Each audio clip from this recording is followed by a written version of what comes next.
One that I kept coming back to was the screw on the balance beam in FD5. That little screw that all the feet are missing, it puts you in such suspense, even though nothing's happening. And actually, that was a big inspiration for the glass inside the cup, because it's a little object that's giving you the cringy feeling of suspense.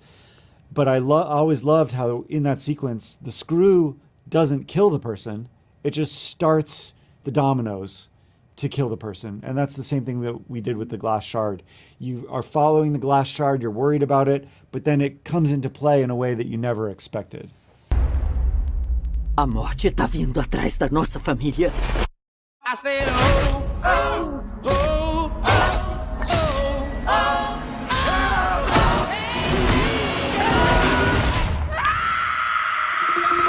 Hi, Zach. Hi, Adam. How are you guys? Great. How are Nice you? to meet you. I'm great. I'm a huge fan of the franchise, and you guys nailed it.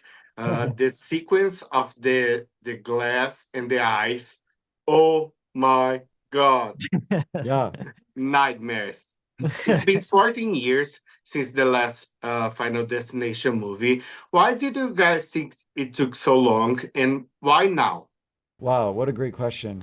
I mean, Final Destination has lived on in people's imaginations and their anxieties. And that's what was so fun to bring it back. I think it's incredibly difficult to figure out how to make an original story with this concept because it has a formula. Death is coming for people. And so it's very easy to make it predictable. And that's the danger of this concept. So I think they tried for many years and the scripts they had maybe felt a little bit too predictable or like not special enough. And then John Watts, who is a great writer director, did all those the Spider-Man movies with Tom Holland.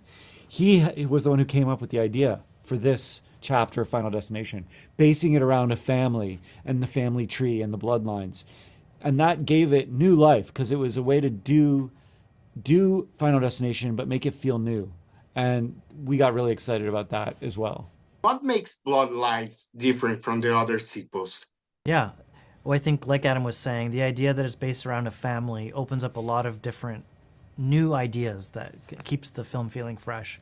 One is that instead of it being a group of basic strangers or loose friends, when it's about a family, they all really, really care about each other and really want to make sure that the next person doesn't die because they love them, which creates a lot more stakes. It also allows the cast to be of all different ages, which is very unique too, that you have one of our cast members is a teenager all the way up to, an elderly woman, which is very unique. And then it also allowed us to start the movie as a period piece in the 1960s, seeing the first Final Destination period piece, and then instead of pulling out of her eye in the 60s, it pulls out of the eye of someone generations later, which is a very unique twist that hopefully makes fans of the franchise immediately lean forward because they go, wait, this is different than I'm used to. Where is this going next? And we always try and make sure that the films that we make feel unpredictable and that the audience doesn't know what's going to happen. And that was a really exciting new idea.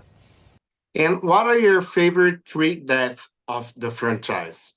Top 3. Oh boy. Okay. Well, I think the opening of FD2 with the highway crash and the log truck, that's an all timer. Like hard to beat. If we put the opening sequences aside, because they're all so special and huge, one that I kept coming back to was the screw on the balance beam in FD5. That little screw that all the feet are missing, it puts you in such suspense, even though nothing's happening. And actually, that was a big inspiration for the glass inside the cup, because it's a little object that's giving you the cringy feeling of suspense. But I always loved how in that sequence, the screw doesn't kill the person, it just starts the dominoes to kill the person. And that's the same thing that we did with the glass shard. You are following the glass shard, you're worried about it, but then it comes into play in a way that you never expected.